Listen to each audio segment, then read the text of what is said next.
എമ്പുരാൻ തകർത്ത് മുന്നേറുകയാണ്. ബോക്സ് ഓഫീസിൽ ഇന്നുവരെ കാണാത്ത കുതിപ്പ് നടത്തുകയാണ് എമ്പുരാൻ. മോഹൻലാൽ നായകനായി എത്തിയ ചിത്രം വിവാദങ്ങൾക്കിടയിലും കളക്ഷനിൽ വലിയ മുന്നേറ്റമാണ് ഇപ്പോൾ നടത്തുന്നത്. ചിത്രം ഇതിനോടകം 100 കോടി നേടിക്കഴിഞ്ഞു. പല തിയേറ്ററുകളിലും മാരത്തോൺ ഷോകളാണ് സിനിമയ്ക്കായി ഇപ്പോൾ നടത്തുന്നത്. ഇപ്പോഴിതാ മറ്റൊരു റെക്കോർഡ് കൂടി സിനിമയെ തേടി എത്തിയിരിക്കുകയാണ്. സമീപകാല രാഷ്ട്രീയത്തിൽ ഏറെ കോളിളക്കം സൃഷ്ടിച്ചിരിക്കുകയാണ് മുരളി ഗോപിയുടെ എഴുത്തു എന്നും ആരാധകർ പറയുന്നുണ്ട്.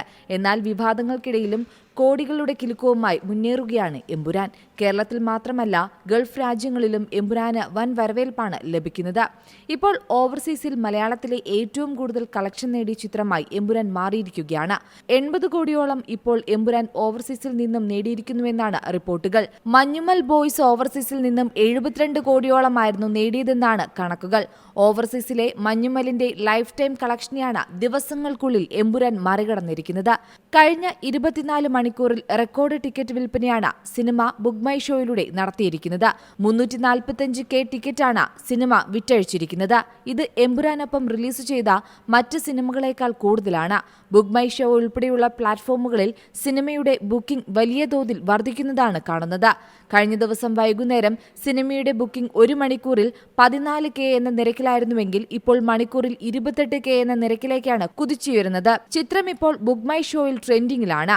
ഈ പോക്ക് പോയാൽ ദിവസങ്ങൾക്കുള്ളിൽ തന്നെ മലയാളത്തിലെ ഏറ്റവും കളക്ഷൻ നേടിയ ചിത്രമായി എമ്പുരാൻ മാറുമെന്ന് ഉറപ്പാണ്. വിക്രം ചിത്രമായ വീരധീരസൂരൻ 24 മണിക്കൂറിൽ 117K ടിക്കറ്റ് വിറ്റപ്പോൾ സൽമാൻ ചിത്രമായ സിക്കന്ദർ 121K ടിക്കറ്റുകളാണ് ബുക്ക് മൈ ഷോയിലൂടെ വിറ്റത്. തെലുങ്ക് ചിത്രമായ മാഡ് സ്ക്വയർ എന്ന സിനിമയ്ക്കും എമ്പുരാനൊപ്പം എത്താൻ സാധിച്ചില്ല.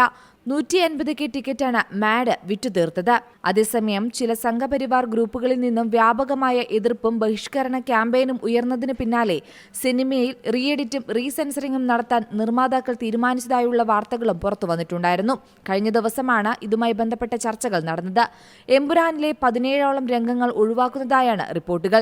റീഎഡിറ്റ് ചെയ്ത പതിപ്പ് വ്യാഴാഴ്ച മുതൽ തിയേറ്ററുകളിലെത്തുമെന്നാണ് റിപ്പോർട്ടുകൾ.